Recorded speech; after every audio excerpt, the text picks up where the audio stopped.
out to me as your pastor, and I know the strategy development team is grateful that you've come out this evening.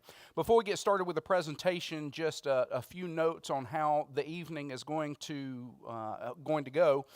This is a special call business meeting of Fairhope Avenue Baptist Church, and so I'm going to go ahead and call us to order at 6:03 p.m.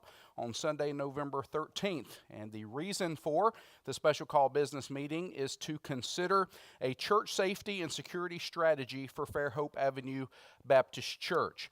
If you will, we have copies of the written strategy available. If you have not received one of those, if you'll just raise your hand, we can bring you one from the vestibule. And so just keep your hand raised until you get one. Everything on this piece of paper is going to be up on the screen, but this will help you be able to follow it if something happens with the screen, and will also be available for you to review. And it'll also give you the opportunity as you go through this presentation, if you have questions, just write them down on your sheet, wherever it is you think of them. And at the close of the presentation, I'll receive from the floor a motion that the church adopt this in a second. And if we get a first and a second, I'll open the floor for discussion. And we will have a question and answer session. And you'll have every opportunity to ask every question that you would like. And then finally, we will be voting on adopting this safety and security strategy for the church. And I want to give you a point before we get started, just for clarity. We are going to be discussing some financial terms tonight, purchasing some equipment, purchasing some training, some things that are going to cost the church some money. We are not voting to approve funds tonight. The vote is simply on adopting this security and safety strategy. Whenever the group or the person that's in charge gets the list of things that they need together, they'll present those things to the church for financing later when the time comes. And so we're not doing any business tonight other than saying either, yes, we do want to adopt this strategy and begin moving forward on implementing it, or thanks for the work, we appreciate it, but no thank you, will pass. Is everybody on the same page about what we're here to do tonight and how we're going to accomplish that? One other thing, the presentation's going to last about 90 minutes. I know that's a long time, so what we're going to do is 45 minutes to an hour in, we're going to stop and we're going to have a little break, about 5 minutes, just in case people need to use the facilities or get up and stretch their legs a little bit. So that's how the evening is going to go. Anything else before we get started tonight? All right, and I know that we've got a number of people who couldn't be here tonight but are joining us via the live stream, so we are grateful for those of you that are tuning in to the live stream tonight as well. All right, well, let's go ahead and get started, and there's no better way to start than with a word of prayer, so let's pray together. Father God, we are so grateful that you love us, that you provide a place for us to worship, and that most of all, that you provided salvation through your Son, Jesus Christ, and his death, burial, and resurrection. So, Father God, I pray that as we discuss safety and security at the church tonight, that you will just bless our endeavors, that you will keep us mindful that this is a security issue, this is a ministry issue, but most of all, it is a stewardship issue. So, Father God, I pray that you would just bless this time together. I pray that you will give us clarity on a direction forward. And Lord, I pray that you would just especially bless everyone that has been involved in the development of this strategy. All glory and honor to the name of Jesus Christ. It's in his name we pray. Amen. All right. First of all, let me tell you how we got here. This time last November, I was working on a proposal for my doctoral project, which I had been planning ever since I started my doctorate in the fall of 2015, to do on a disaster readiness and response plan. That was something that was near and dear to my heart, and I was in the process of doing the proposal for that. And last November 2021, we had a deacons meeting, and we were discussing some security issues at that meeting. And the Holy Spirit just spoke to me at that time and said, hey, the church needs a safety and security plan. You're going to do a strategy for your doctorate.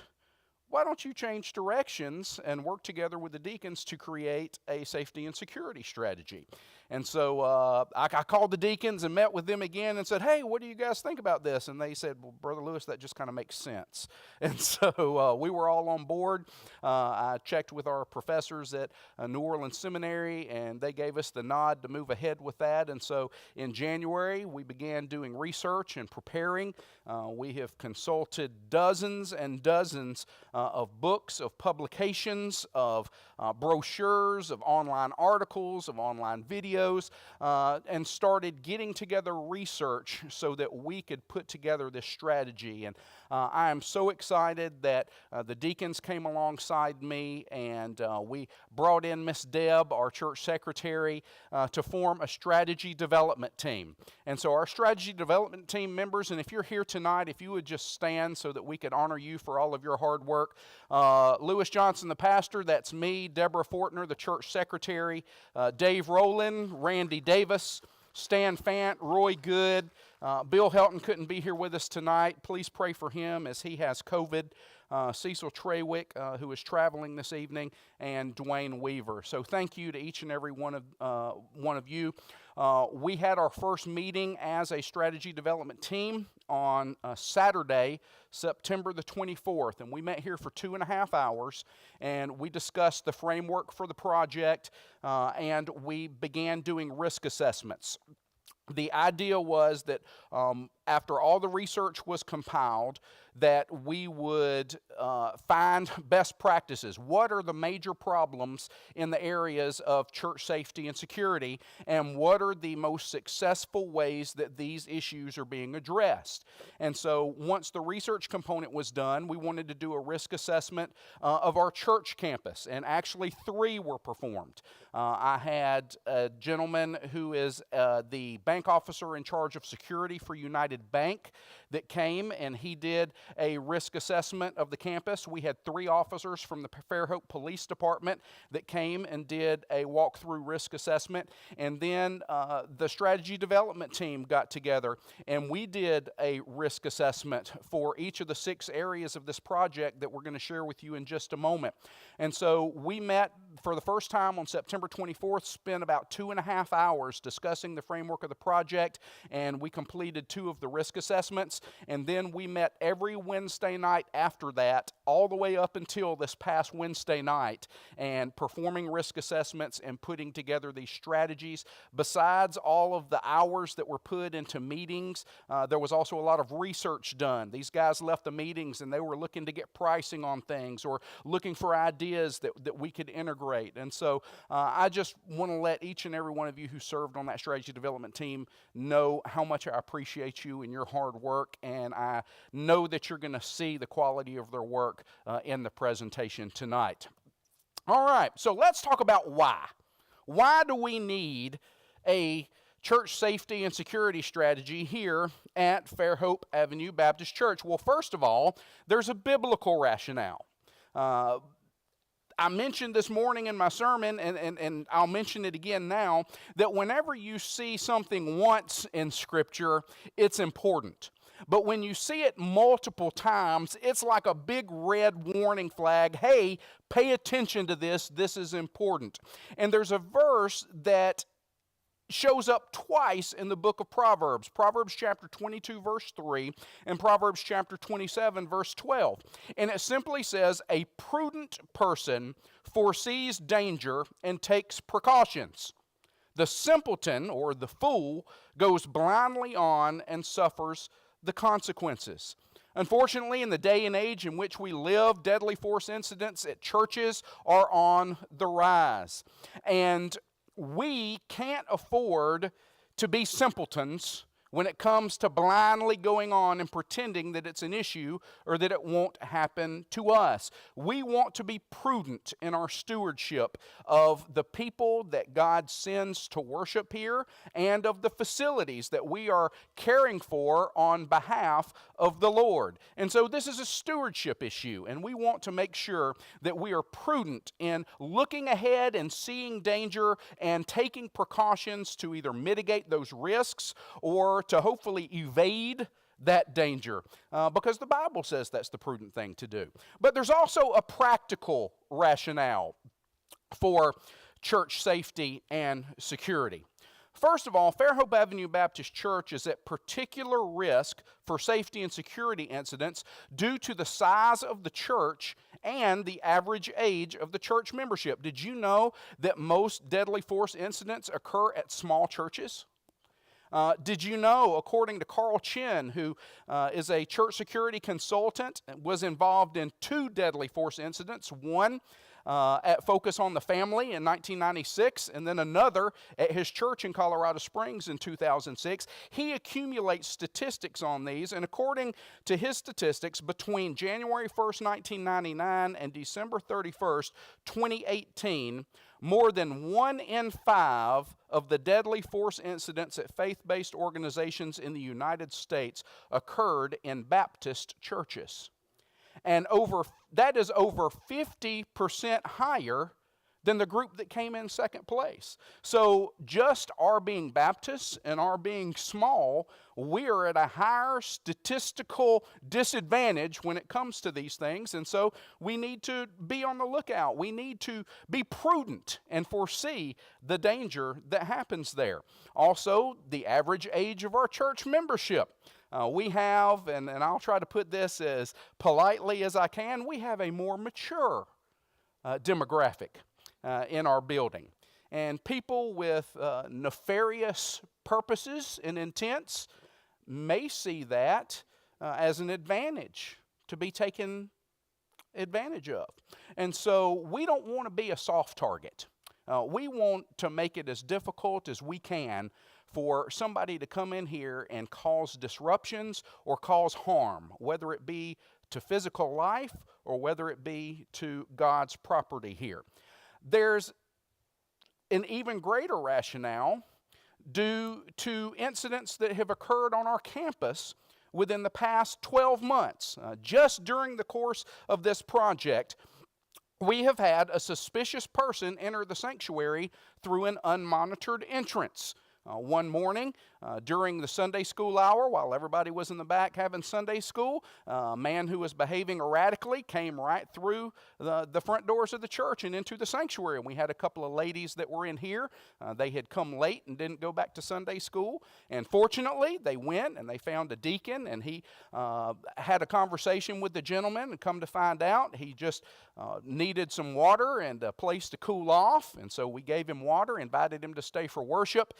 He declined and left, and we were blessed that there wasn't an incident, but that could have turned out much, much differently, and it made us aware that we need to be taking precautions.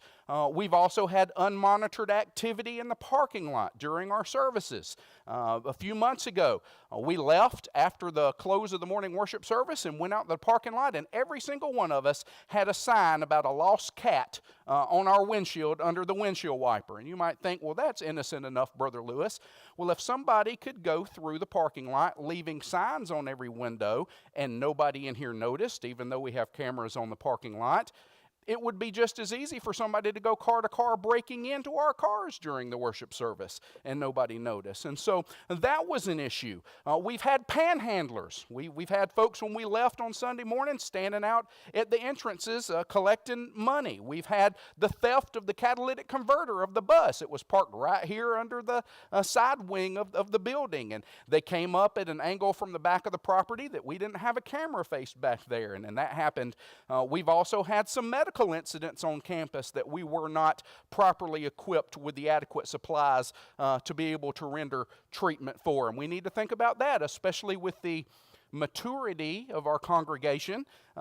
There may be some things that we're more prone to risk for. Maybe it's falls, maybe it's heart attack, whatever it is, we need to be able to provide for those things. So those are our practical rationales. Every one of these incidents presented a unique safety or security risk that Fairhope Avenue Baptist Church was at the time ill-equipped to handle, and we want to change that. The strategy development team recognizes the need to improve safety and security and believes adopting and implementing a church safety and security strategy will provide both protection and peace of mind for the congregation of Fairhope Avenue Baptist Church. So let me give you a brief overview before we get into the meat and potatoes of the strategy. The strategy development team, through our research, has identified 6 areas of concern in the overall safety and security of Fairhope Avenue Baptist Church. I know when we normally think of church safety and security, the first thing that comes to everyone's minds is active shooter. How are we going to be prepared for that? Those are the ones that make the news. But there's actually a range of topics that we need to address if we're going to have a campus that is safe and secure. The first is medical safety. And that deals primarily with the treatment of health issues that may occur on church property or during church activities. The next is natural disaster and weather safety. What are we going to do in the event of a natural disaster or weather-related emergency if we're on campus in the middle of an activity or a worship service?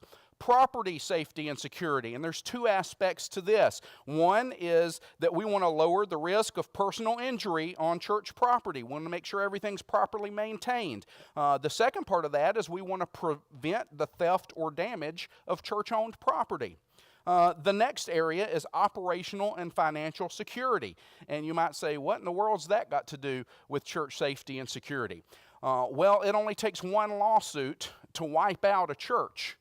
And so we want to make sure that we're doing things legally, that we're following best practices in the way that we operate so that we can mitigate risk and so that we can lower that liability and we can lower the chances of being adversely affected because we're not doing something properly or the best way. Child safety and security. When families bring their children onto this campus, we want to make sure those children are safe. And we want to protect them from abuse, from neglect. And then finally, physical threat security. And these are things like active shooter events, disruptions, somebody standing up and spouting off in the middle of a worship service, causing distractions on purpose, protesters, panhandlers, bomb threats, those type things, the more traditional things that we think of when we think about church safety and security. So this was a big project. And I know last Sunday when I announced that the presentation was going to be about 90 minutes long, some of y'all, your eyes got as big as saucers, and you went, whoa! But there are a lot of areas here. For each of these 6 areas, we looked at a number of best practices as well. And the research showed that there were 4 basic best practices that can be applied regardless of the category of safety and security. One of those best practices is utilizing personnel. How are we going to use the people that we already have to help address the problem? The second best practice is creating and implementing policies and procedures. It's great to have people that want to help out, but there needs to be some kind of guidelines and some kind of procedures established to govern those things. Also, procuring proper equipment. It's kind of hard to give somebody first aid if you don't have any Band-Aids. It's hard to care for somebody that's having a heart attack if you don't have paddles. It's hard to create layers of security where we keep threats on the outside of the building or we contain them to one part of the building if you don't have doors that lock. And so part of it is making sure that we purchase the right equipment to have a safe and secure environment here. And then the final one is providing adequate follow-up. It doesn't do a bit of good to have teams, if they're out of practice and when the time comes, they can't facilitate their duties. It doesn't do a bit of good to have the best equipment in the world if we don't properly maintain and care for that equipment so that it works in our time of need. And so what you're going to see in each of these 6 areas is we're going to address each of these best practices. So, y'all ready? All right. I want to talk about how the strategy is going to look from a bare bones standpoint. The team has set a goal, has determined objectives, and established action steps to address critical needs in each area of concern. So let's talk about those for just a moment. The first is a goal. That is a broad general statement in each of these 6 areas of what we want to accomplish. Next, the strategy development team created objectives. So based on our goal of what we want to accomplish, we wanted to spell out how we are going to accomplish that goal. And then finally, action steps. This is how we're going to meet our objectives. These are the specific steps that we are going to take to accomplish the objectives so that we can reach our goal. Each action step defines deadlines for completion. It's all well and good to say, hey, we're going to buy new doors for the front of the church. And then it never happens. But it's something totally different to say we're going to buy new doors for the front of the church by the end of August next year. That tends to help things get better. So we set a deadline for all of this. As we move through here, you're going to see some dates that keep on popping up. And that is August 16th, 2022 and September 1st. August 16th, 2023 and September 1st, 2023. One of those dates, August 16th, is the final business meeting of our current church year. And September 1st is the first day of our next church year. And so you're going to see those dates pop up because what we wanted to do is we want to have everything in order to be able to implement by the beginning of next church year. And so deadlines are very important. There's one area where you're going to see those deadlines extended, and that is when we get to the part of the strategy where we address property safety and security. There is a lot of hardware that we need for our campus, and the expenses are such that we need to spread that over a longer period of time in order to make it feasible. So for that portion of the strategy, we developed a 5-year plan, and we'll explain that there. But everything we did, we set a deadline for. There's a hard date that we want it done to make sure that we do it. Next, the responsible party or parties. Hey, we're going to buy new church doors. Well, if you don't go to somebody and say, you know what, Mr. Joe, you're in charge of picking out the doors, and you know what, Miss Sally, you are in charge of choosing the color, and we want to make sure that we give responsibility to somebody so that they know what we want done and when we want it done, and we can hold them accountable to get it done. Next, in some areas where we're going to have to spend money, a proposed source of funding is also listed. And again, this is just part of the strategy. This is just a plan. And this could very well change. Once the teams start working on the things and the suggestions, they might see things a little differently that we didn't see, and there may be something different that we need or something in addition to what we need. And so we want to give them the opportunity to come up with what they need to fulfill their responsibilities to meet these goals so that we can move forward. And so even though we're talking about some proposed sources of funding, note that will change. And I want to remind everybody again that we're not voting on spending money tonight. We're only voting on whether or not we're going to move forward with implementing this strategy. Anything that's in budgets, the church doesn't have to vote on anyway because you approve the budget, and so whoever's in charge of those lines, they're in charge of spending it. But for areas of monies that are not budgeted, understand that the team or the party responsible for implementing that area will be bringing that to the church at a later date on an individual basis to be approved. Everybody with me so far? All right. Successful implementation. Let's talk about what's going to happen after tonight. If you vote to adopt this strategy, it's going to be the beginning of a process, not the end of a process. We need to understand that just having something on paper and just having a plan isn't good enough. We have to put those plans into action if it's going to make a difference. And so It's going to take the cooperative effort and support of the entire church body.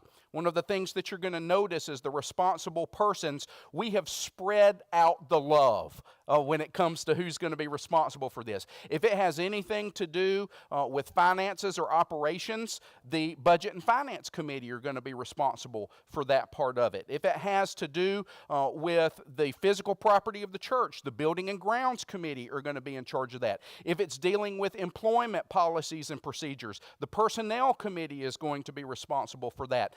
For some of these teams that we're going to talk about tonight, the Nominating Committee is going to have to select those and present them to the church. And so this project has intentionally weaved together as many people as we can to make it responsible, because the more buy-in we have, the higher the chances of our success in this. It's real easy if it's just Dave's plan to not care much about it because it's Dave's plan.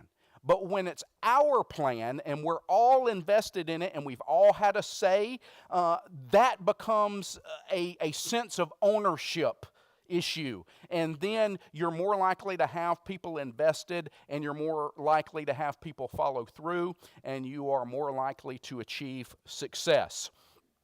Last thing before we get into the meat and potatoes. The strategy is not intended to be comprehensive. This is a launching point for establishing an effective safety and security ministry at Fairhope Avenue Baptist Church that we will be building on for years to come. As new information comes out, as new threats come out, we need to be nimble and be able to respond and ready for action and alter our plans and add things. And so this is a jumping off point. We also want this to be something that is general enough that it can serve the church well for years to come. We don't want to have to get together 2 or 3 years from now and rebuild this thing from scratch. Amen, strategy development team? All right. So let's get into the meat and potatoes of this thing. First of all, we're going to be looking at our medical safety strategy. Our medical safety strategy. I'll remember the 3 components of this. We've got goals, we've got objectives, and we've got action steps. All right, so let's start with our goal for medical safety. It is to assist members and guests of Fairhope Avenue Baptist Church in the event of an on-campus medical emergency. Whether it's somebody falling and skinning their knee or whether it's somebody having a stroke, we need to have a plan in place to be able to respond to that effectively. So how are we going to do that? How are we going to reach our goal? Here are our objectives. Number 1, our first objective is we want to provide first aid for non-life-threatening medical events. Second objective, to provide emergency life-saving first aid in an effort to sustain life until emergency medical or other medical health professionals arrive. And so that covers the gamut. If it's something minor, we're going to treat it ourselves. If it's something major, we're going to keep that person alive and comfortable until a professional can get here to take over. All right, so how are we going to meet those objectives? Here's our action steps. Let's look at the first one. Action item number 1 is to train select church personnel to serve on a medical response team. So if we're going to have people that need treatment, we need to have people trained to treat them. And so I know that we have several folks that either are working in a medically related field or maybe you retired from a medical related field. We also have a number of people in our church that have served in law enforcement or the military, and they have had training as well. What we want to do is we want to get a group of folks together. We want to train them to be able to respond. We want them to have first aid certification. We want them to have AED certification. We want them to have CPR certification. And so we're going to form this team. The deadline for that is January 1st. This is something that we want to do here pretty quickly. If y'all approve the strategy tonight, I'll be calling the nominating committee tomorrow, and one of the things we'll be discussing is putting together ideas about who can serve on this team.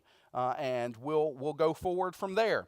We want the folks that are selected to be trained by April the 1st. That gives us 3 months to do our training, and we want it to be certified. By the way, the strategy development team, when we bring in the person to do the training, we're going to open up that training to the whole church.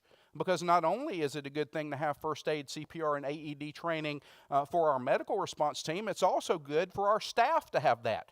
Because we're here during the week when nobody else is here, and we need to be equipped to do that. Also, don't you think it'll be a good idea for all of our folks that work with children to have basic first aid and CPR? And so there's a whole church benefit and payoff that we can do, and at the same time, we can effectively train our medical team. So there's our deadlines. The responsible party, the nominating committee, will nominate church members to serve on the medical response team, presenting those nominees to the church body for approval in a regular monthly business meeting of Fairhope Avenue Baptist Church.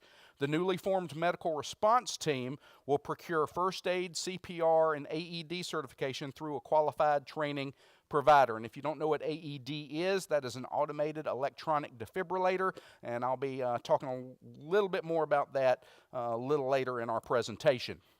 So that's the first one. We're going to find our personnel. We're going to make a team. So the second action item is we're going to develop and implement written policies and procedures to guide the response to medical emergencies.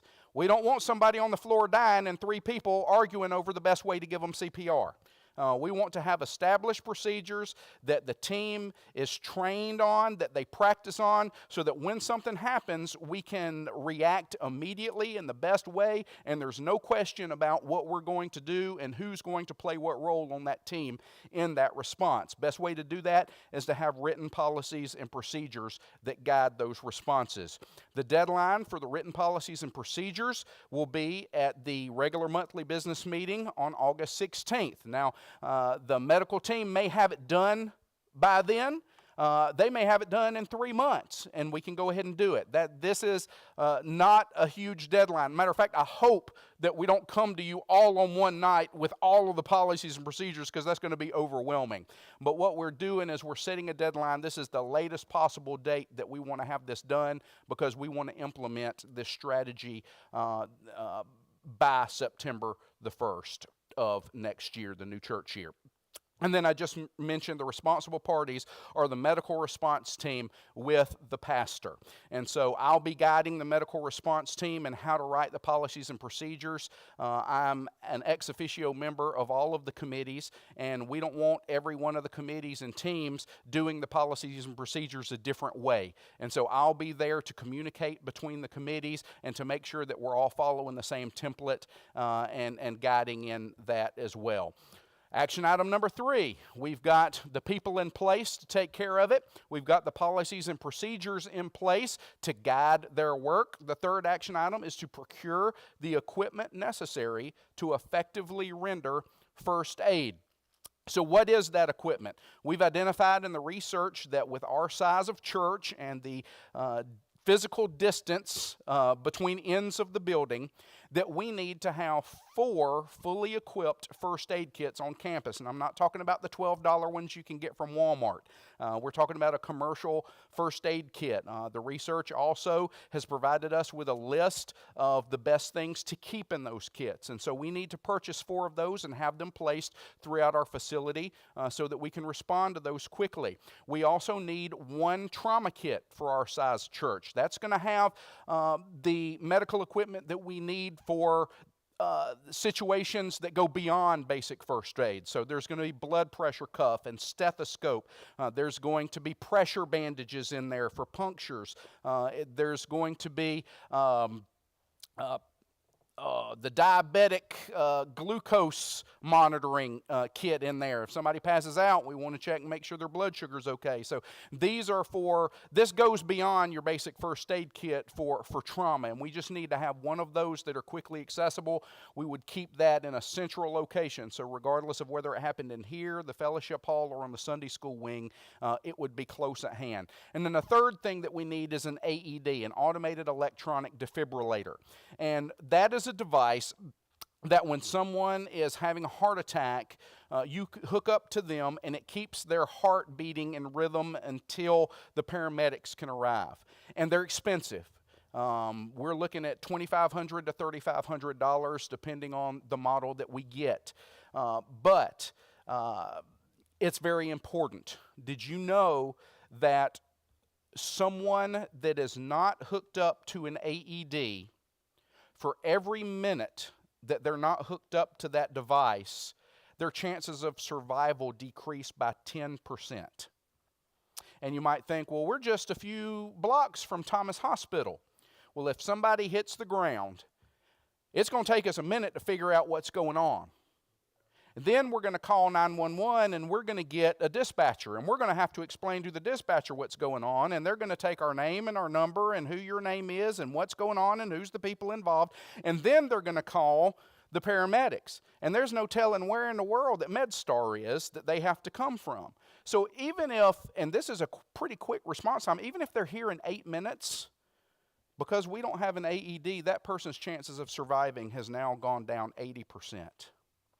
And so that's important, especially with the demographic of our church, to have that piece of equipment on hand and to have the people that are trained to operate it. So we're looking at just the 4 kits, the strategy for the bag for the trauma kit, and the AED. It's probably going to cost around $5,000. Please hold your questions until the end of the presentation. We'll have a question and answer time then. I appreciate the enthusiasm, but we'll be here all night long, and nobody wants that.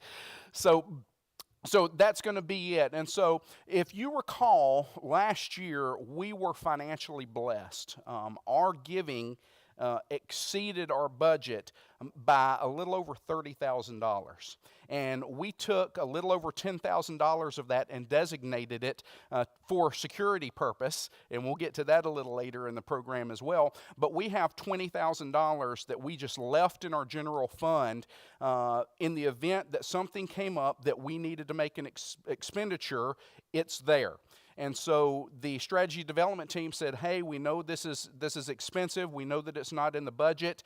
We know that we want to have this done this year.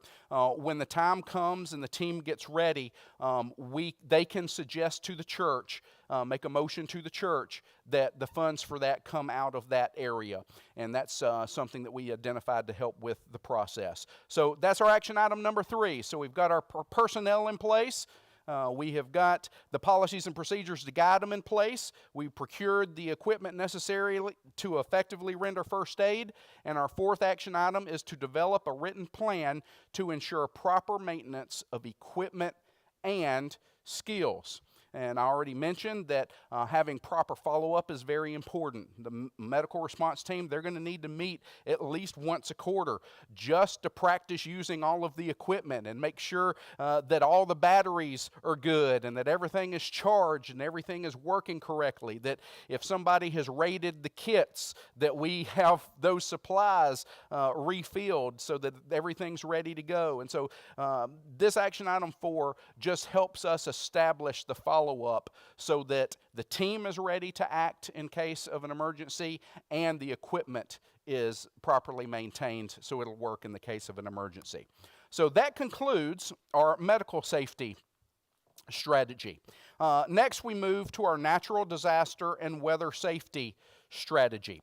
And Brother Rick Ellison from the associational office is here. He's our director of missions. Is that still you're the missional strategist now,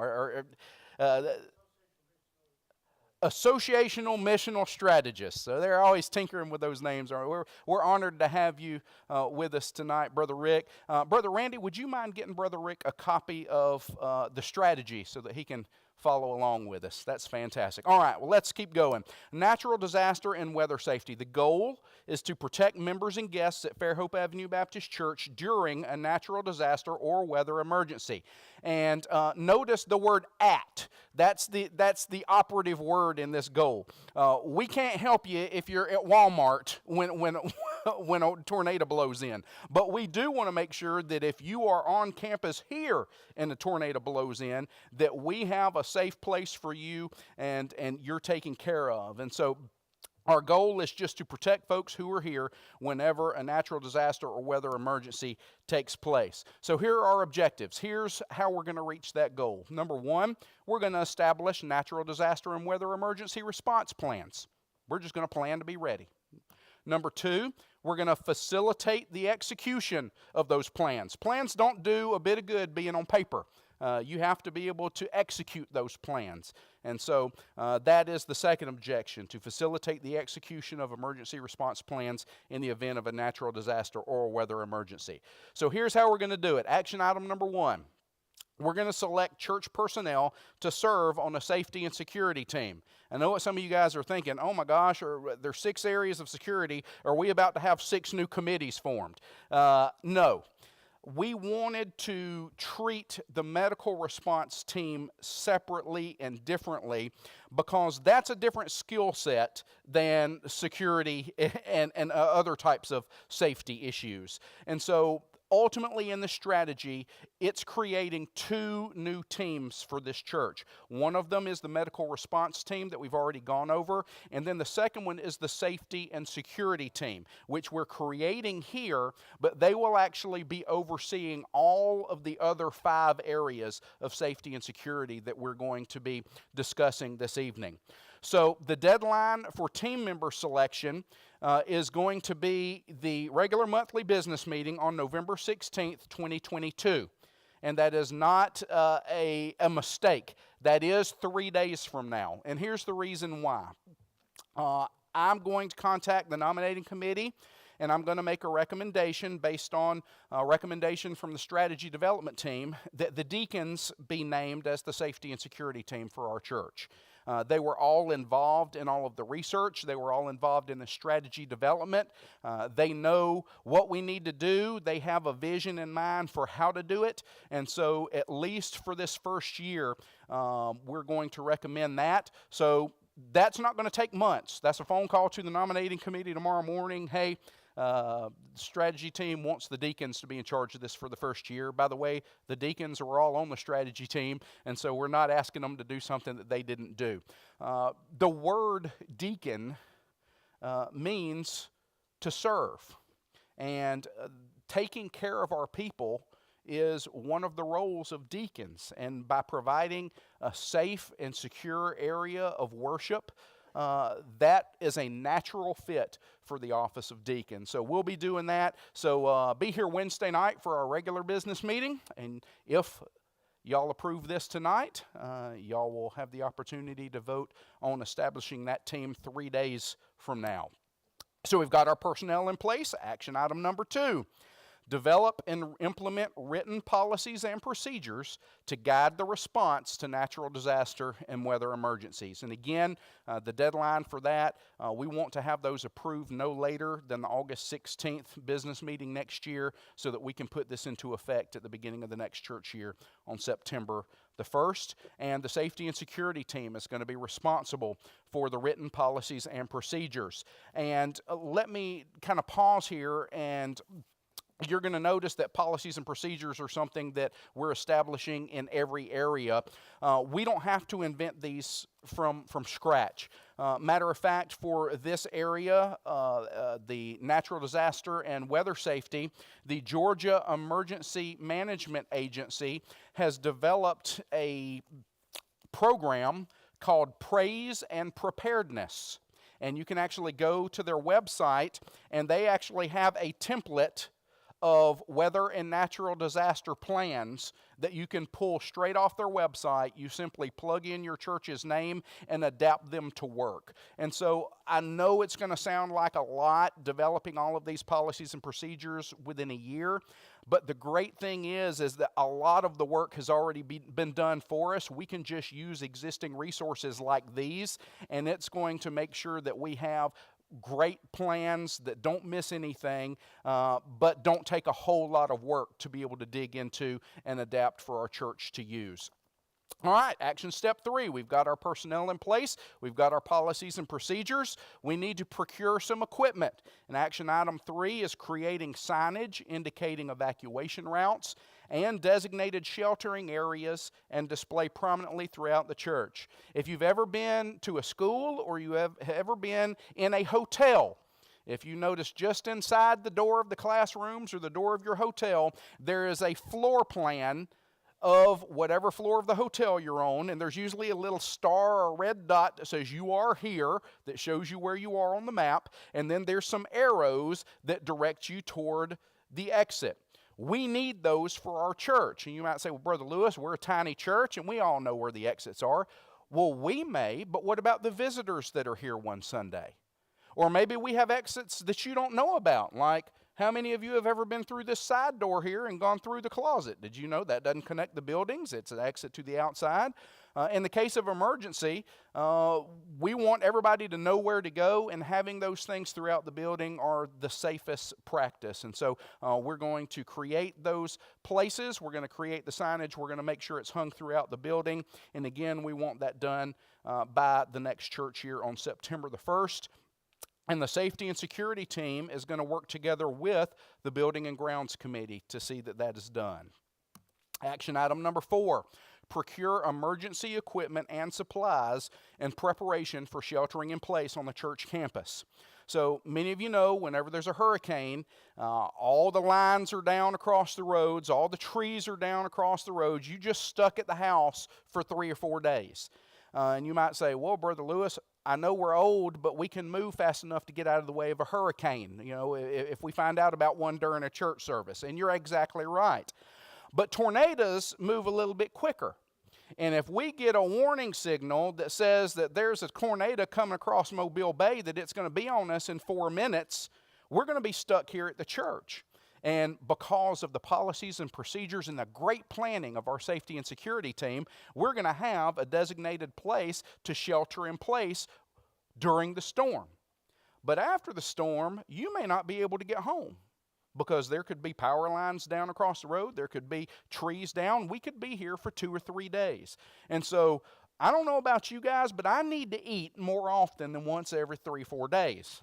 And so we want to make sure that if something happens and we have to shelter in place here at the church, that we can provide at least the basic hygiene materials, food, and water in that case. And so that's going to be an expenditure for us to keep some of those on hand. That being said, we don't foresee it being very much because we already keep food on hand to do breakfast every Sunday morning. And so, you know, it may not be best case scenario to eat nothing but sweet rolls for 3 days, but you know what, in a pinch, I think I could handle it, amen? And so we don't want just sweet rolls, though. So we want to make sure for our diabetic folks that would kill them, that we've got some other options available that may be a little bit more healthy and a little bit more safe.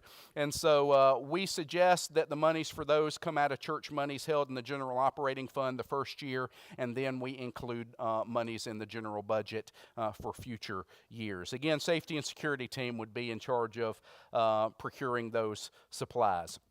All right, action item number 5. We've got our personnel in place. We've got our policies and procedures. We've procured our non-Little Debbie food supplies.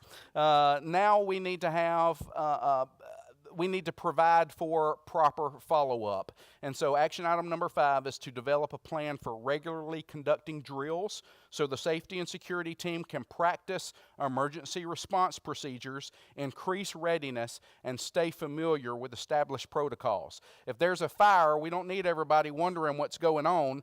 The team needs to know exactly what they're going to do, and they need to do it, and they need to practice it so that they're not all sitting there, now what were we supposed to do if we had a fire alarm go off during church? And so again, this is just that follow-up to make sure that we're maintaining our skills and maintaining our equipment so that we can be effective in the way that we respond. All right, one more, and then we're going to take a little stretch break. That sound good to everybody?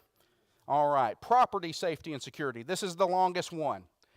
Our goal with property safety and security is to make the physical property of Fairhope Avenue Baptist Church safe and secure. Our objectives are to reduce the risk of personal injury on church property. And if we've got cracks in the sidewalks or holes in the parking lot that can be a tripping hazard, if there's cords run across the floor, we want to eliminate those things. And that's not something where we can just do a checklist once a year and then we won't have any security or safety problems for the rest of the year. That'd be great, but that's not the way it works. We need to do everything we can so that when people come here, this is a safe place to congregate and to worship. Our next objective is to prevent the theft or damage of church-owned property. Everything in this building, including this building, and the property that it's sitting on, is owned by God.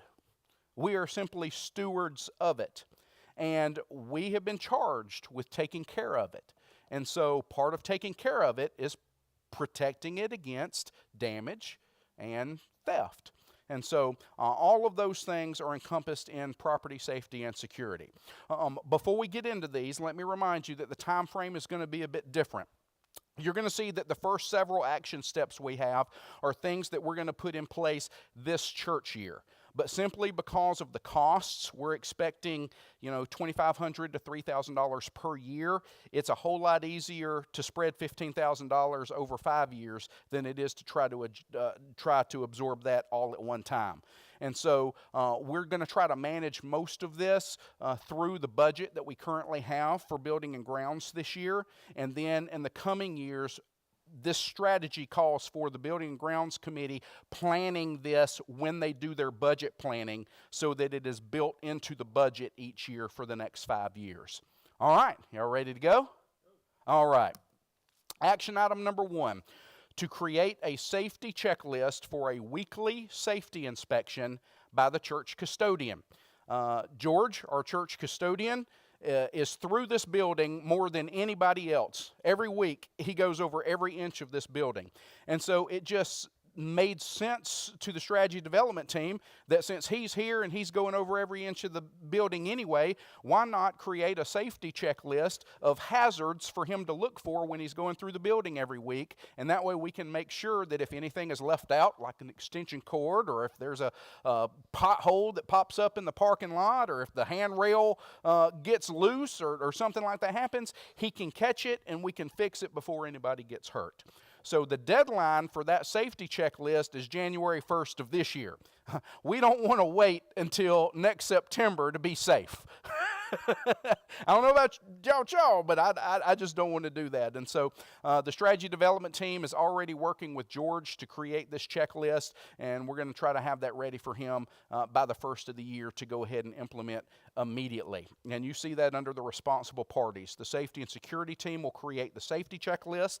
The personnel committee will amend the job description of the church custodian to include the weekly completion of the checklist. And again, that'll be done by January the 1st. Action item number 2, develop and implement written policies and procedures regarding building access and the use of security technology. We've got cameras on campus. We want to have specific guidelines for what those cameras are to be used for.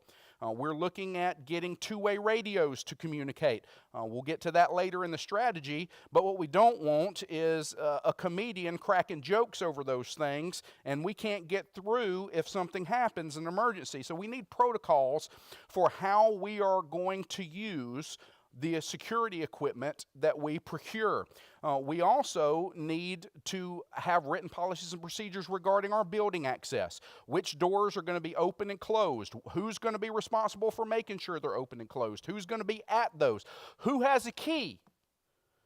What are our criteria for giving out a key? What do we do when somebody that has a key leaves? And so there's just a lot that deals with the physical property that we need to develop those policies and procedures for. And again, the hope is that those will be presented to the church by that August 16th business meeting so that we can implement those at the beginning of the next church year on September 1st, 2023. And the safety and security team will be responsible for developing those written policies and presenting them to the church for approval. Action item number 3 is to procure proper fire extinguishers and install throughout the facility. The best practice calls that fire extinguishers should be no more than 75 feet apart. so that you have a maximum traveling distance in the event of an emergency of 75 feet. We have enough fire extinguishers on campus, but they're not placed for us to meet that, and so some of those are going to need to be moved. Also, there are different types of fire extinguishers, and our kitchen needs a type K that is rated specifically for kitchens. Probably not going to have to deal with a grease fire in the nursery or in the sanctuary, but we need a fire extinguisher that'll deal with that. And so that's what action item 3 is. We're going to get the right types of extinguishers, and we're going to have them in the right locations throughout our building. The deadline for that is the end of this year, December 31st. Brother Cecil has already acquired a type K for the kitchen, and he is already in the process of working with the Building and Grounds Committee to get those fire extinguishers relocated to their places. So since that's already in action, again, that's not one that we want to wait a long time for. A fire emergency can pop up at any time. That's already in process. And so the source of funding for that is this year's budget. That fire extinguisher was paid for out of the Building and Grounds budget line item, which is 705. And so the safety and security team is going to procure the proper fire extinguishers and select the locations, and then the Building and Grounds Committee are going to mount and install the fire extinguishers. Action item 4, procure and install keyed locks and hinge security hardware on all storage/janitorial closet and Sunday school room doors. One of the things that is a best practice when it comes to safety and security, whether it's a church building or whether it's a school building or a government building, is creating what they call layers of security or zones of security. And let me give you an example and explain to that.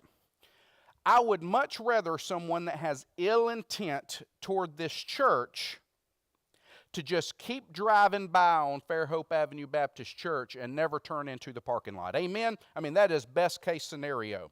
So what are we going to do to encourage those people who have ill intent to not even turn into the parking lot? That would create one layer of security.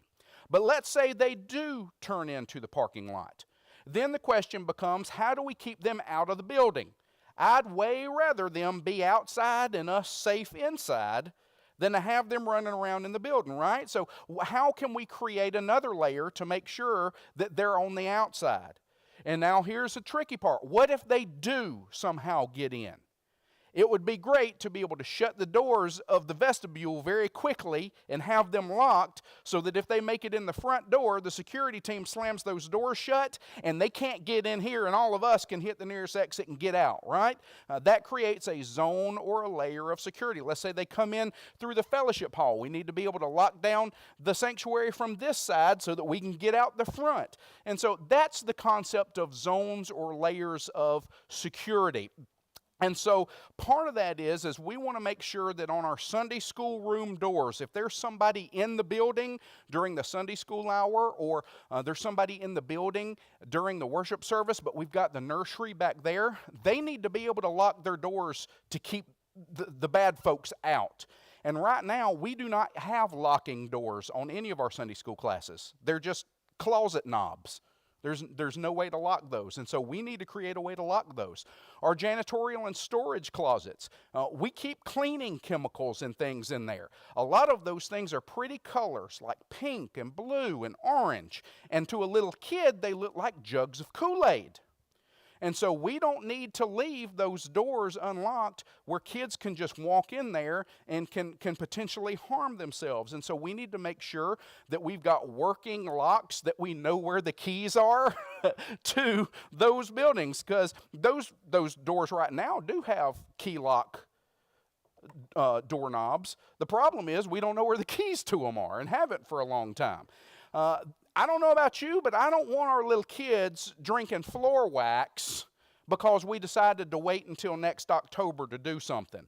And so we're going to act on this pretty quickly. The deadline to making sure we've got the keyed locks is March 31st. You also see hinge security there.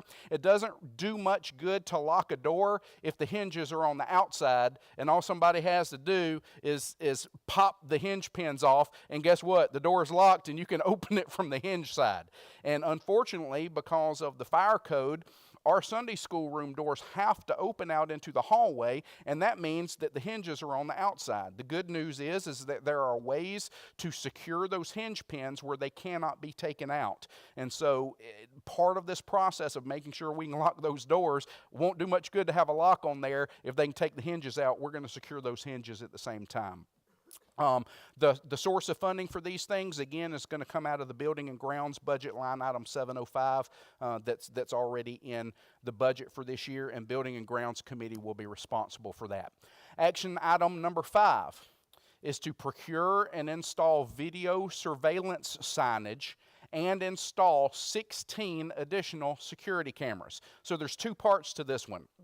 One of them is installing video surveillance signage. Remember when I told you I'd rather that person keep driving by Fairhope Avenue than pull into the parking lot? Well, if we've got a sign up on either side of the entrance that says, for the protection of our members and guests, this facility is under 24-hour video monitoring, that's one of those things that can create that layer of protection and keep them from ever turning in. Having them next to the doors to let folks know, smile, you're on camera. Even if they do get into the parking lot, maybe they see that and they think twice before they come in the building. One of those, I think I left something in the car, and you see them drive out of the parking lot. So that's a simple and pretty inexpensive way to help create those layers of protection. The 16 additional security cameras. Right now we have an 8-camera system. 6 of those cameras are on the parking lot and down the 2 sides of the building from the front. There's one in the foyer and there's one in here. But that leaves the entire back part of the building uncovered. And best practice, we need to have a camera in every one of our Sunday school classes because we don't know which one somebody might be coming in. And we want to be sure if somebody gets in there that the police can keep an eye on them and know exactly where they are and what they're doing in case of that.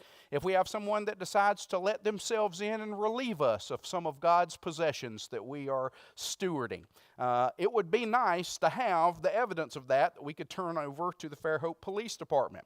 I already mentioned that the catalytic converter got stolen off the church bus earlier this year. They came from the back part of the building where we didn't get the camera, and the angle that they came in at, we didn't even know when it was that they came because the camera didn't do it. And so best case scenario, we need to have the entire facility covered with cameras.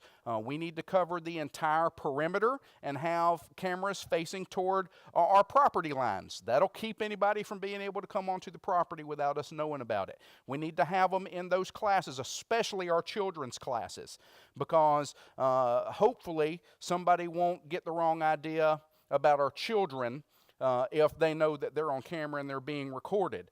Also, we live in a day and time where people can cast accusations and ruin your life before any evidence is laid out or it's gone to court. And so for the safety of our children's workers, in case there's an accusation, it would be really nice to have some film and say, no, that really didn't happen. And so it's good for the kids, it's good for our workers, and we want to do that. Here's the good news. The deacons recognized a while back that 8 cameras wasn't cutting it. And so they have already purchased an additional 16 cameras. But we did not hang those yet because we wanted to have the risk assessments from the bank security agent and the Fairhope Police Department so they could tell us where the best places to hang those would be, because it's easier with cameras to mount them once than it is to try to move them around. And so fortunately we have done that through our risk assessments, but we've got to put them up. We want to have that done by the end of June next year. It'd be nice to have all of this done at one time, but we have spread this out so that we can focus on one project at the time, and we have a better opportunity to get everything covered doing it that way. So the source of funding, The signage is going to be purchased from funds in line item 705. That's the building and grounds line from the budget. And the 16 camera system was already purchased by building and grounds. They had some unspent money in their budget at the end of last church year, and that's what they utilized those funds for. The responsible parties, the safety and security team, are going to show the building and grounds committee where to mount them. All right, action item number 6. And this will be the final action step for this year. The next 4 action steps will be one each year for the next 4 years. Action item number 6, procure and install crash bar hardware on 2 exterior doors, an interior fire door, and apply 3M security film to all exterior doors and windows. Are y'all familiar with what a crash bar is? It's where you've got the bar across the door, and instead of having to turn a doorknob, all you've got to do is press it and the door will open. We have it on both ends of the fellowship hall, but we do not have them on the back door of the church, and we don't have it on one of our exits here. What those crash bars enable us to do is keep a door locked all the time, but still it does not hinder access in case we need to leave or in case of an emergency. So like I talked about earlier, if we had crash bars on the doors coming into the sanctuary from the foyer, if somebody made it in, the ushers at those doors could slam those shut, and guess what? They can't get into us because they're already locked, and we're not fiddling around with the key or trying to get the lock turned. It's shut, it's locked. The good thing about that is if we need to get out of here, we can still do that because all you've got to do is crash it. So being locked doesn't affect the ability to leave.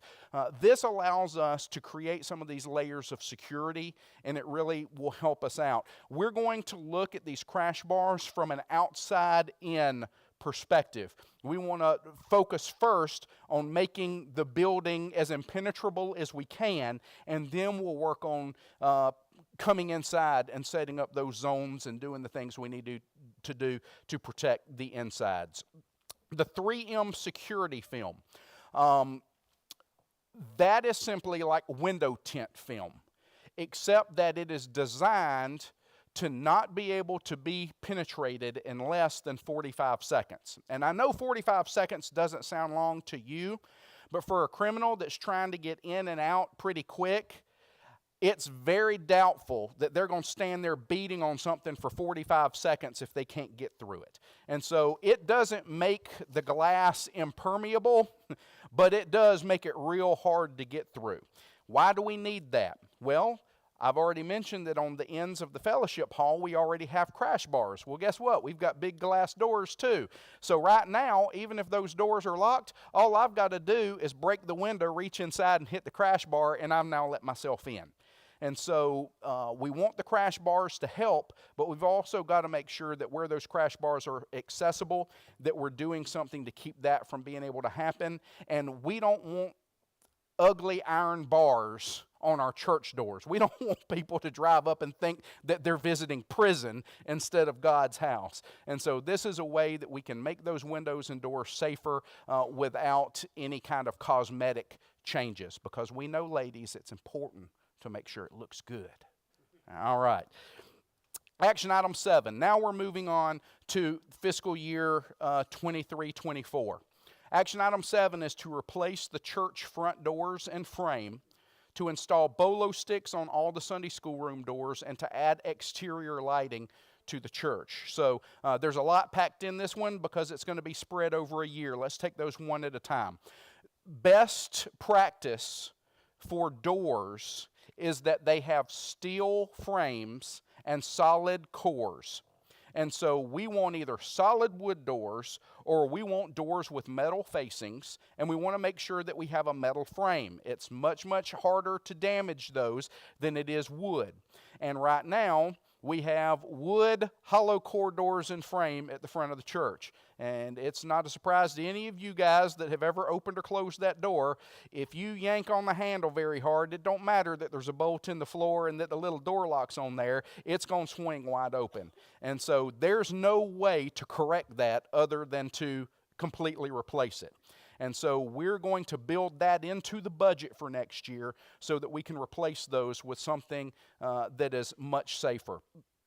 Second, bolo sticks. So we talked about our Sunday school room doors and putting a lock on there and putting the hinge pin devices on there.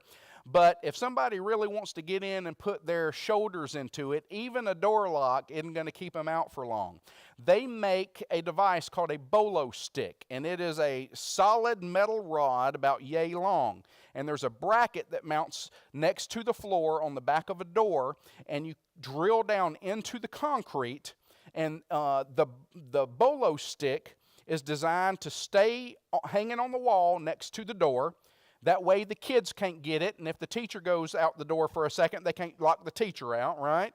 But in the event of an emergency, let's say we have a lockdown, we can grab the bolo stick, drop it through the bracket into the hole, and that will withstand over 1,000 pounds of force, and that will help reinforce our Sunday school room doors. And so it's an easy fix. The bolo sticks are only $60 each, so that's something that can easily be worked into our budget.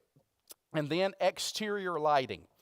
We need to make sure that we have lighting all the way around our church. That's one of the biggest things that can keep criminals and people with bad intent from coming in. Is if they're exposed, they're less likely to do it. So that's a huge layer of security thing. The Fairhope Police Department officers recommended that we do motion sensor lights. And I said, well, wouldn't it be better to just have them on all the time? And they said, well, you can, and that's fine. But if you use motion detector ones, when we're going through the film to try to see when this happened, we can fast forward through that. And whenever we see the light come on, that's probably when it picked up motion. And it really helps with the investigation. When we had the catalytic converter stolen off the bus, I think Dave spent about 3 days watching the film all day long just to find out we didn't have anything. And so having a motion sensor on there would be a way that you could really, really speed that up. And so those can be added relatively inexpensively, and we plan on doing that as well. The deadline for that is August 31st, 2024. We want to have that in place before the 24-25 church year, and we will put that into the 23-24 budget, and the Safety and Security Team and Building and Grounds Committee will be in charge of that. Action item number 8 is to replace both sets of the vestibule doors with locking solid core or metal clad doors. And so we want to create that zone. Right now, one of the deacons just said, it's just saloon doors. and I know we don't like thinking about having saloon doors in the church, but they just kind of swing back and forth. There's no way to lock them. There's no way to close them. And so we want, in our 3rd year plan, that to be the focus, to replace those with crash bar doors that we can use to create a level of layer of security in the event we have someone come in that we do not want to be here. Action item number 9 is to replace all the storage and janitorial closet and Sunday school room doors with solid core or metal clad doors. The doors that are back there now, they're basically closet doors. They're just your clear panel, light, wood panel doors, and really if somebody wanted to get in bad enough, even with a lock and a bolo stick, if they've got the right stuff, they could probably come through one of those without ever having to unlock them. And so the locks that we're getting on there and the bolo sticks, that's the placehold because that's going to be pretty expensive. We've got 4 Sunday school classes and we've got 2 storage closets back there that we're going to be replacing doors for. So we put those things in place to help provide a level and measure of safety until we can afford to replace those doors in year 4.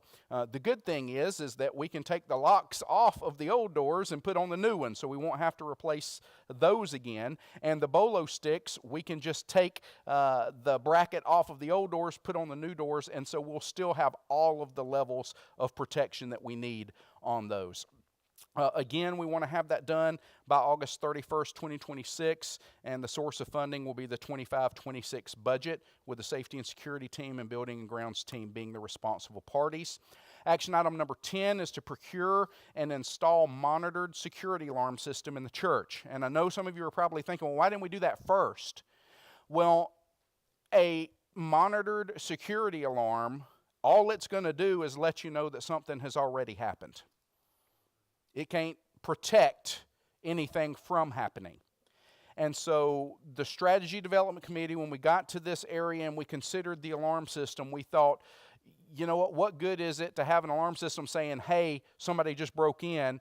Why don't we prioritize making it hard for somebody to break in, and then later on down the road we can get the system. Another thing is once we get a monitored security system, there's going to be a monthly fee involved with that. Everything else we've done, it's a one-time purchase. It's done. It's over with. We don't ever have to think about it until replacement time comes, hopefully long after we have made our trip to heaven, right? And so with a security system that's monitored, we're going to incur a monthly rate. Hopefully, in the next 5 years, we'll sustain enough growth that by that time, we can just put that in the budget with no problem. But we felt like it would be a better use of our budgeted needs to fortify our current building, to create those layers of protection, and then we can have that security system installed. A secondary reason for that too is hopefully in 5 years we're going to have our new wing finished. And so it doesn't make sense to have everything come out and installed now and then have them to come out and install more or a separate system or whatever then. It would be better for us to have all of it done at one time. So deadline for that, August 31st. That'll be the final thing in this 5-year plan for our property safety and security. So who's ready for a little stretch break? I know that's been a lot, and it's been intense. It is now 7:15, and so let's take about 5 minutes to move around, stretch a little bit. We've got 3 more left, but they are all relatively short, and so thank you for your patience.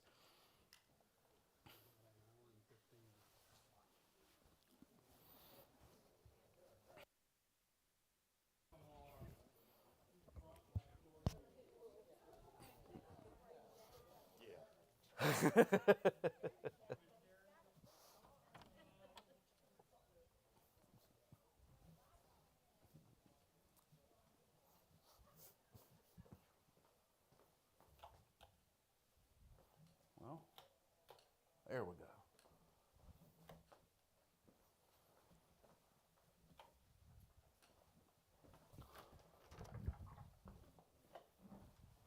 Thank you, sir. Yes, sir.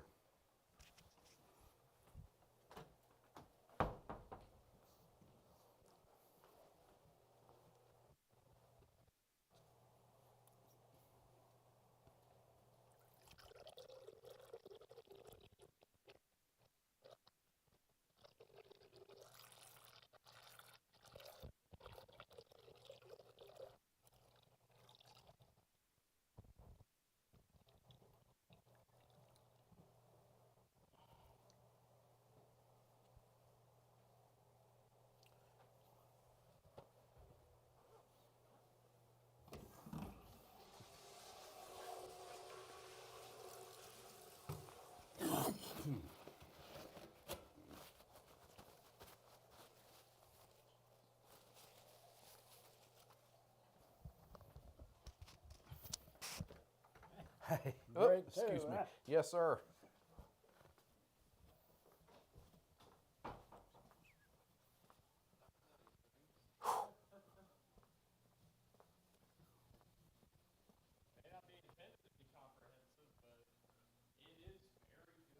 There's a lot, a lot there.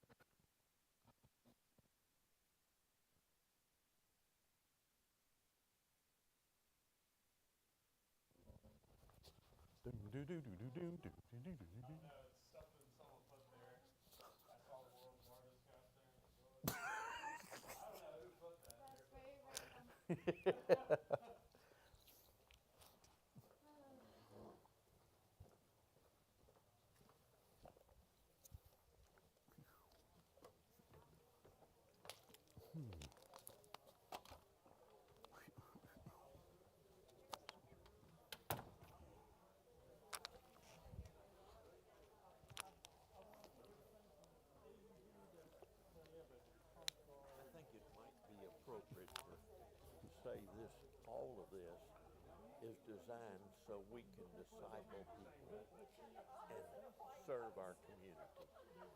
We're not trying to lock out anybody, Yes. Yeah, absolutely. and I think that's pretty important. Yeah, we're trying to protect the people who are here doing the right things for the right reasons, so that they can do so with peace of mind. Yes.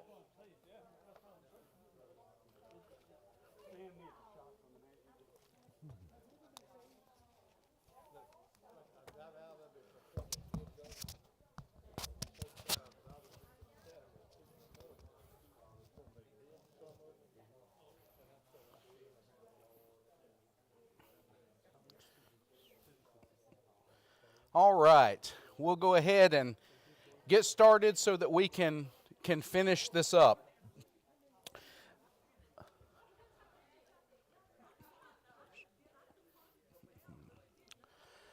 I was reminded and asked to reiterate that our focus in doing this is not to keep people out.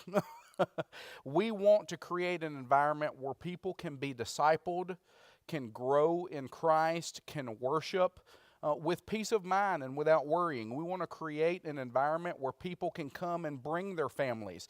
They can leave their children in the back and be able to go to Sunday school and focus on their Sunday school lesson without being worried about whether or not their child is safe. And so, yes, we're doing some things to make sure that bad actors with ill intent leave us alone. But the true focus of this is securing the peace of mind and the safety of those who come for the right reasons. And we want to do that. All right, let's continue on. Operational and financial security. And we'll try to move through these a little more quickly. The goal is to protect Fairhope Avenue Baptist Church against financial loss by mitigating risk and reducing liability in church operations. You might say, well, Brother Lewis, I thought that's why we have insurance. Well, how much insurance? How much insurance is enough? You talk to an insurance agent and you can't get enough insurance. They'll sell you as much as you want. Amen?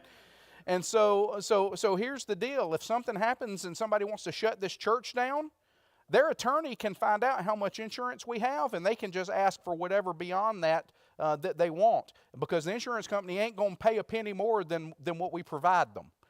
And so we need to do some things to make sure that we're not going to have financial loss due to litigation. That's not to say we can do anything to keep from getting sued. Anybody can sue anybody for anything at any time. But we want to make sure that if we do, there's nothing to it, and that we can show that we're doing the right things with the right intent. Also, it's tough to talk about, but it's out there. Churches face embezzlement issues often. We have churches in this association that have recently faced an embezzlement issue by a church secretary for more than $200,000. And so we know that Miss Deb, our church secretary, would never in a minute even think of doing that. She has served us well for 23 years. But we want to make sure that whenever Miss Deb decides to retire, which is going to be announced the day after I retire, that whoever comes in knows those standards. We need to make sure that we've got processes in place that can protect the people that handle our money, but can also protect the money that they're handling. And so that's what this operational financial security is all about. The objectives, and there's three. The first is to establish operational plans that protect the personal and sensitive information of church members and guests. This is your contact information, your financial information with your giving records and those types of things. We need to make sure that things that are supposed to be kept private are, and that we've spelled out how to do that. Second, to establish employment practices and record keeping that are consistent with applicable laws and best practices. Do you know that one of the top 5 reasons churches end up in court is lawsuits by former church staff dealing with employment matters? And so we want to make sure that we've got things covered there. Also, it's a whole lot easier not to hire a bad employee than it is to get rid of them once you've already got them. And we need to have those things in place to protect the church. Third, to establish financial procedures for the proper handling and accounting of church funds. We already have a good procedure for how we deal with our finances. That was one of the things that were noted in the risk assessments, is that we're doing a good job with those, but we don't have any written policies and procedures. And so if you don't have written policies and procedures, you don't have policies and procedures. You might be doing stuff, but we need to make sure we do that. If our counters both happen to be sick on the same day, somebody needs to be able to go in and be able to pick that up and do it and take care of it. We need to have that established. And so establishing those procedures so that from the moment you drop a gift in an offering plate to the moment that it is spent and every moment in between, that we are taking care of those things. It's a matter of good stewardship. All right, here's our action items. Number one is develop and implement written policies and procedures regarding the security of physical and digital church records. So the deadline for that, again, to be presented by the last business meeting to be effective at the beginning of the next year. Budget and Finance Committee is going to develop and implement those procedures. Action item 2 is develop and implement written policies and procedures regarding hiring and employment processes. This is going to be screening, background checks, putting together an application packet, making sure that we've got guidelines for interviews. Do you know there are certain questions that it is illegal to ask in a job interview? We just need to make sure that we're following the law and best practices in doing that. So again, same deadlines for those, and the Personnel Committee will be responsible for those policies and procedures regarding hiring and employment processes. Action item 3 is developing and implementing written policies and procedures regarding employee performance. So action item 2 was onboarding. What are we going to do to get them here? Action item 3 is what do we do once they're here all the way up until when they leave. And so that includes employee performance evaluations, disciplinary actions, and termination of employment. Same deadline, end of this church year, so that we can implement it September 1st of next year. And the Personnel Committee will also be responsible for those policies and procedures. Action item number 4 is develop and implement written policies and procedures regarding the collection and control of church monies. Again, we already have some good processes in place. We just need to make sure that those are written into our policies and procedures. Same deadline, Budget and Finance Committee will be in charge of those.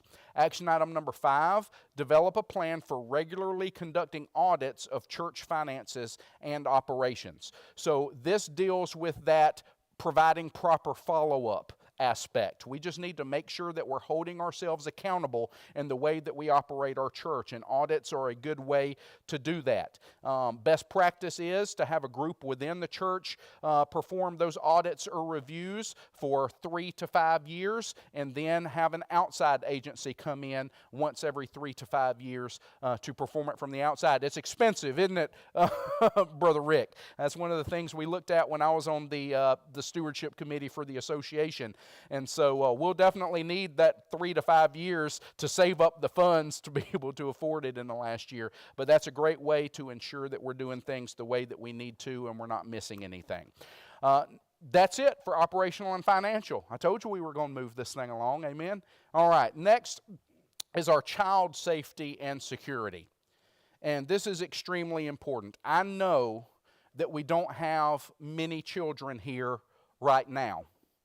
But if we do plan to reach families, we need to make sure that we have a safe and secure environment and that we have things in place so that they can worship freely and not worry about what their children are doing. And so that's what this provides. Our goal is simply to safeguard children in the care of Fairhope Avenue Baptist Church. The objectives, number 1, is to establish a screening process for all employees and volunteers who work with children. We need to treat our children's workers just like we do we're hiring staff. There needs to be an application process. There needs to be background checks. There needs to be some basic training that is done. And so we want to establish a screening process. No longer is it, hey, we need somebody to work in the nursery. Will anybody please work in the nursery for us? Because guess who loves to volunteer to work in a nursery? A pedophile. So we need to have some things in place as far as that's concerned. Second objective, to establish a training program for all employees and volunteers who work with children. We already talked about having our children's workers participate in the first aid CPR training when our medical response team goes through that. We also need to have established policies and procedures, and you need to be trained on that. When you become a children's care worker, you need to know before you start that job how to do things the right way. Not learn it by accident or never learn it, and then when something happens, we're in a heap of trouble. So we want to establish a training program. third, our objective is to implement child protection policies that are consistent with applicable laws and best practices. So let's look at some ways of doing that. Action item 1 is to conduct ministry-safe background checks on all staff and volunteers who currently work with children. And so we've got to make sure, if we're going to establish these things, that we check the people that are doing it now and fix that if there's something awry there. If we're going to expect it for new people, we need to expect it for folks here as well that are already doing that. Now, Ministry Safe is a security consulting firm based out of Texas that specifically focuses on church issues with child care. And so they have partnered with the Alabama State Board of Missions, and once a year they offer training somewhere in the state. The problem is we have a big state. It's separated into 3 parts, north, central, and south. And it was a blessing this year that they offered the training at First Baptist Church of Fairhope. And so Dwayne and Tracy, who were working with the kids at the time, and I went over and attended their training. And they offer that training online. So the church can purchase a subscription to that. It's $250 a year. But because of the partnership they have with the Alabama State Board of Missions, for our first year we get a $200 discount. So it'll only cost the church $50 for the first year protection. They provide the online training. They also provide a portal for doing background checks. There are lots of companies out there that do background checks, and you don't always get what you pay for.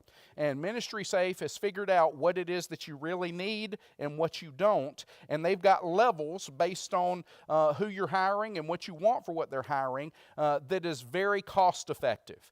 And so we want to get a Ministry Safe subscription, and we want to go ahead before the end of the year. I mean, this is one of those things, if y'all approve this tonight, our children's workers, you're probably going to be getting an email around the 1st of December, and it's going to have for you to do your background check for that. So that's the first thing. That's a little bit about Ministry Safe. You're going to see them come up in our next action item as well. Miss Deb, the church secretary, is going to take care of that, and the source of funding for that is going to come out of our children's ministry and youth ministry designated funds. We're going to exhaust the designated funds for those two, and then once those funds are exhausted, we'll begin budgeting for those in our budgets each year. Action item number 2 is to provide that Ministry Safe online training to all staff and volunteers who currently work with children. Again, this is just as easy as once we sign you up, they send you an email with a link and you watch it on your time, and then their system records that you have completed it, and now we have a record of your training, and it is certificated training. And so we want that done by the end of the year. So whenever you get your background check done and it comes back, the next thing you're going to be getting is a training link to watch that training video. Again, Miss Deb, our church secretary, will take care of that, and the source of funding will be the children's ministry and youth ministry designated funds. Action item number 3 is to develop and implement written policies and procedures regarding required training for all staff and volunteers who work with children. If we're going to have policies and procedures, we need to make sure that the staff knows what they are and they're doing things the way that the church has set aside for them to do those things. The safety and security team will be responsible for those, but guess what? Brotherhood Mutual, our insurance company, has actually sent us this guide. It's called Child Protection in a Ministry Environment, and guess what? It's got the policies and procedures in there. All we have to do is tweak them and put our church name on them, and we already have what's best practice that's coming directly from the insurance company, and we know that it's legal because it's coming from the church insurance company. So again, this is something we're going to be able to act pretty quickly on. We want to have this done so that we can implement it for the next church year. The safety and security team will be doing that. And that leads us to action item number 4, adopt, and implement the worker selection and child care policy, the morals clause policy, which is basically a policy that outlines the kind of behavior that we expect and the kind of behavior that we don't allow from people that work with children. And then part of that policy would be that anybody who wants to work with children is going to sign a form saying they understand what the proper behaviors is that we expect and move forward. Youth ministry communication policy. An adult has no business whatever communicating directly with a child without their parents' knowledge. We need to have policies and procedures that expressly state that so that we don't have issues in the future. And so those are all provided in this Brotherhood Mutual Guide, Child Protection in a Ministry Environment. Again, we want to adopt, and implement those by September 1st of next year. The safety and security team will be responsible for that. Action item number 5 is adopt, and utilize Child Youth Ministry Volunteer Application. It's one thing to say that we have a policy and procedure that somebody has to apply for it. It's another thing to create the job application. And that's already been created, and it's in here. We just need to adapt it and adopt it. An activity participation agreement. That's just a fancy way of saying permission slip. Anytime you're doing anything with kids off campus, you need a permission slip signed. That's just the world that we live in, and there's one of those in here that we can adapt and adopt. A child and nursery health information form. We don't want to feed one of those babies a snack that they're allergic to. We need to know if there is a health issue so we know how to respond and aren't surprised by that. Right now, somebody comes in with a baby, they hand it to a loving set of arms, and we don't know anything about that baby other than their name maybe and who they belong to if we can remember. We've got to do better. If we're going to have a safe and secure place. And so there's a form for us to use for parents when they're dropping off their kids. They can give us all of that information that we need, and we can have that taken care of. Notice of injury. Kids get hurt. That's just what they do. They're going to fall. They're going to scrape on the carpet. They're going to poke themselves in the face with a blunt object. It's just going to happen. Kids find a way to hurt themselves. We're going to have our folks trained to be able to take care of that. But when we do, we need to be filling out an injury report so that we've got a record of that. It shows that we took care of this thing. We didn't neglect that child. And that's also helpful if further medical attention is needed. A children's ministry procedures checklist to have hanging in the room so that our workers don't have to memorize the whole policy and procedure manual. They can look up there and see, okay, how does our check-in, check-out process work? Okay, I look up there, oh yeah, that reminds me, 2-adult rule. One of us can't leave this room. There's got to be 2 adults in here all the time. How are we going to deal with if there's something and we need to contact the parents during the worship service to come back? There'll be a checklist hanging, and guess what? It's already in this book. All we have to do is adapt it, adopt it, and implement it. And so that will be done again by the end of the fiscal year so that we can implement it September 1st of next year, and the safety and security team is going to take care of that as well. Whew. And finally, I told you I was going to get through it quick. That wasn't too fast, was it? Is everybody still on board? All right, physical threat security. So most of the time when someone mentions church security, this is what they're thinking about: active shooter event. The good news is that these are the statistically least likely events to happen in a church. The chances of this happen are very low. But that is cold comfort if you're one of the churches it happens to. And so remember our biblical rationale. A prudent man looks forward and foresees danger and acts to prevent it. Well, that's what we want to do here. So our goal with physical threat security is to protect members and guests at Fairhope Avenue Baptist Church in the event of a physical threat. Our objectives are to establish physical threat response plans. How are we going to respond to an active shooter, to a disruptive person in a service, to a protester, to a bomb threat? Number 2, to facilitate the execution of physical threat response plans in the event of a physical threat. Remember when we did natural disaster and weather?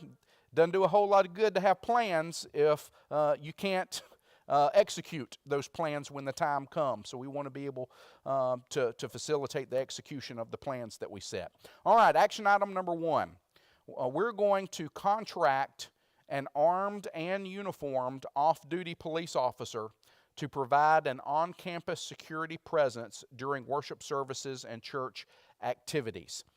Almost all of the research that we came across said that churches need to have an armed security presence. It's not a question of do you need it or not. It's a question of how do you do that in the best and safest way.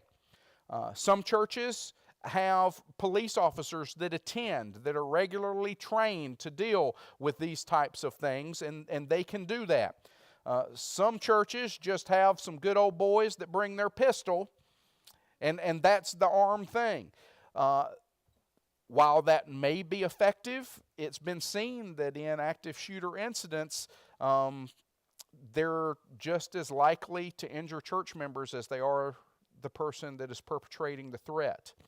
And considering the mature status of a lot of our folks, well, we certainly have people that are retired from the military and have gun experience, but it was the consensus of the strategy development team that even those folks that were a part of that committee were not comfortable with bearing the weight of that responsibility.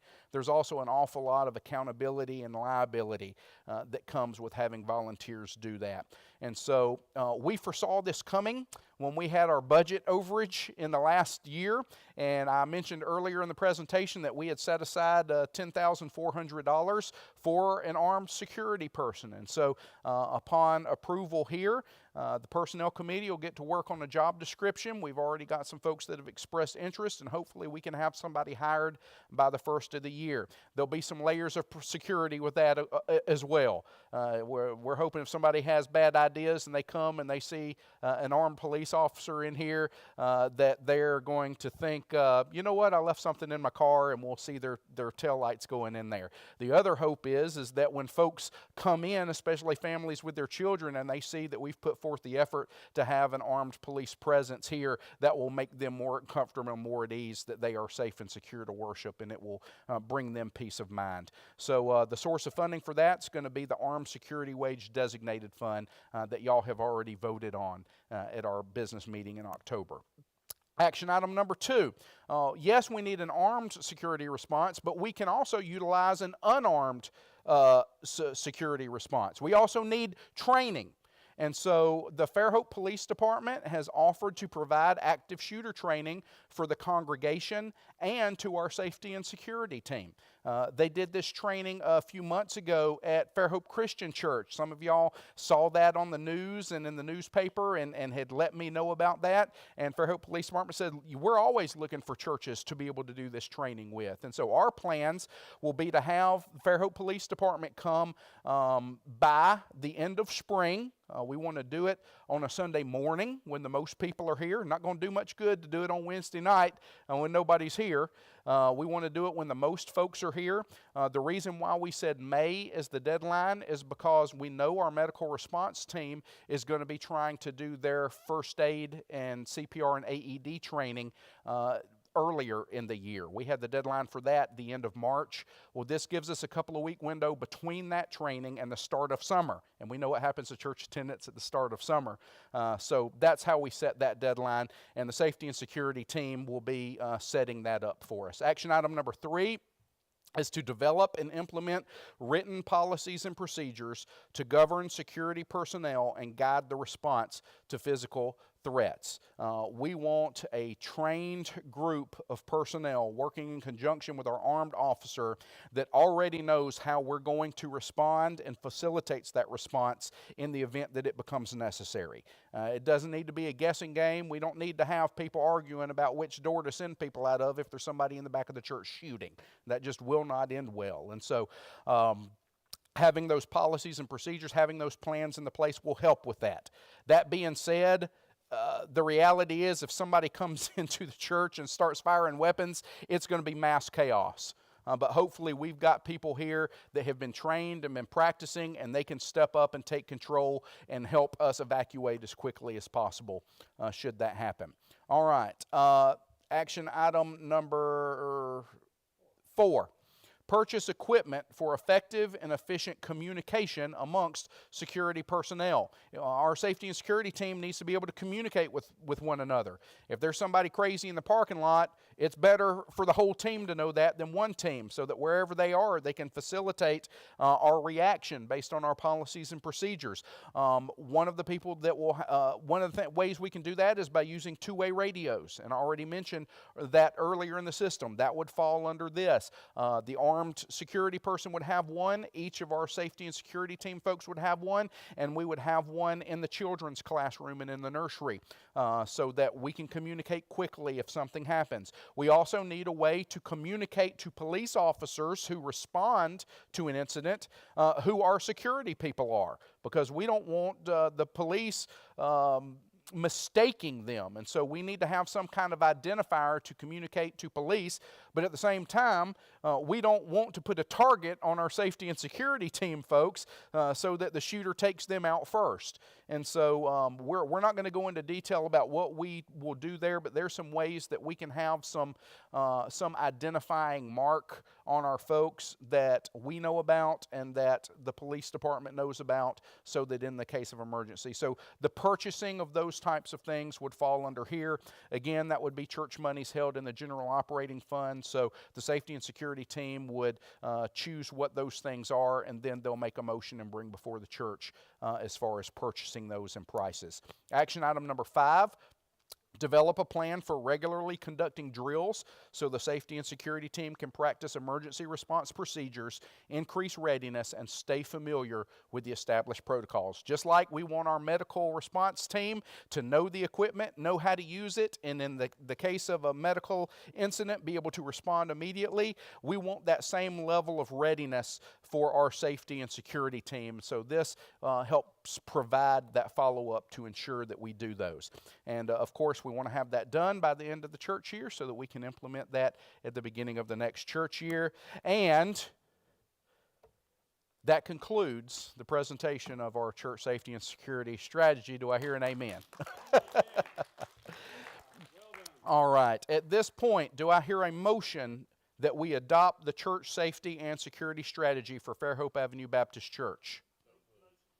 So Foster Parsons made the motion. Do I hear a second? And Roy White Jr. made the second. At this time, we'll enter into a time of discussion. If you have a question or a concern, this is the time to bring that up. Raise your hand. We're going to bring you a microphone so that our folks that are watching at home on the live stream can hear, and we'll respond to those. So any questions, raise your hand. We'll get you a microphone. Really? Miss Edna Foster.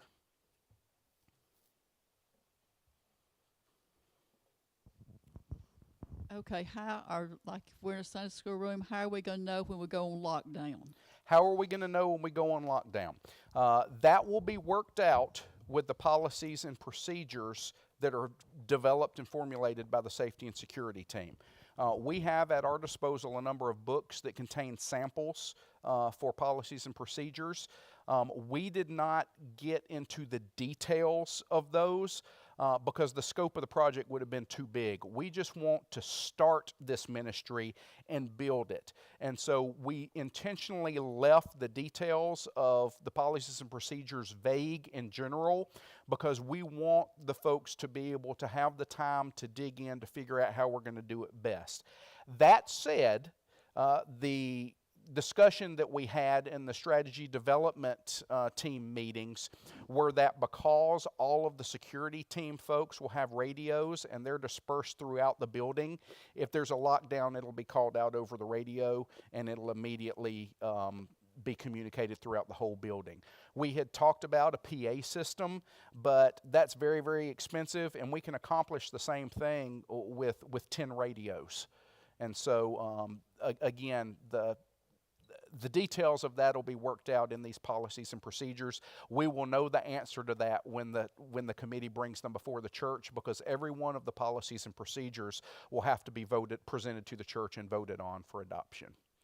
So does that answer your question? Okay, fantastic. Great question. Any other ones? I know this was an awful lot of information tonight. All right, feedback. Okay, well, this was a lot of work that took a lot of time and a lot of effort. And again, I know I already praised them at the beginning of the presentation, but I can't say enough good things about our church secretary and our deacons. They are outstanding and have done an outstanding job.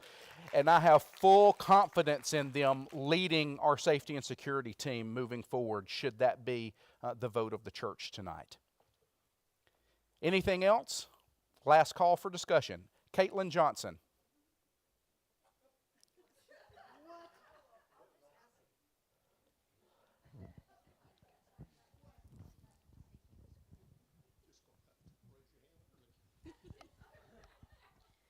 So, what will happen to people who are part of these teams but then leave the church? Like a similar issue brought up with people who have copies of keys. Well, what if they're a key component of one of those teams, like if they're a team leader?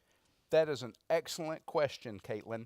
And it will be treated, both of these are going to be treated as ministry teams of the church. Now, the medical response team, to begin with, will be recommended by the nominating committee, but we hope to open that up at some point to anybody that wants to participate in that. We can do that. And the same thing with our safety and security team. If that's our deacons rotate every year anyway. We have some that rotate off and others stay on.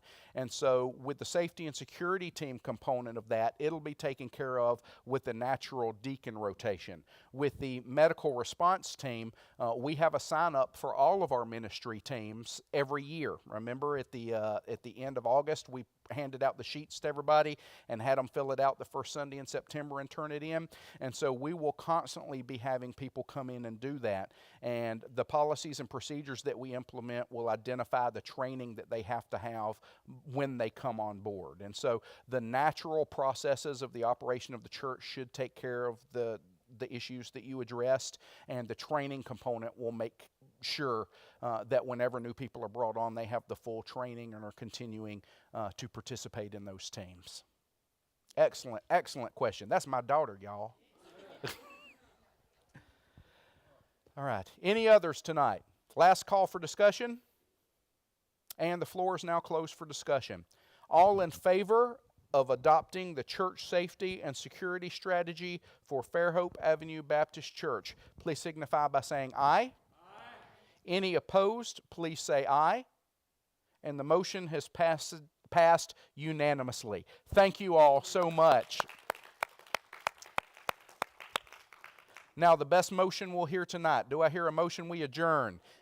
Dave Rowland makes the motion. Dwayne Weaver makes the second. All in favor, please stand. All right. Brother Rick, we are just so honored to have you here tonight. We appreciate you coming. Would you close us in prayer this evening? All right.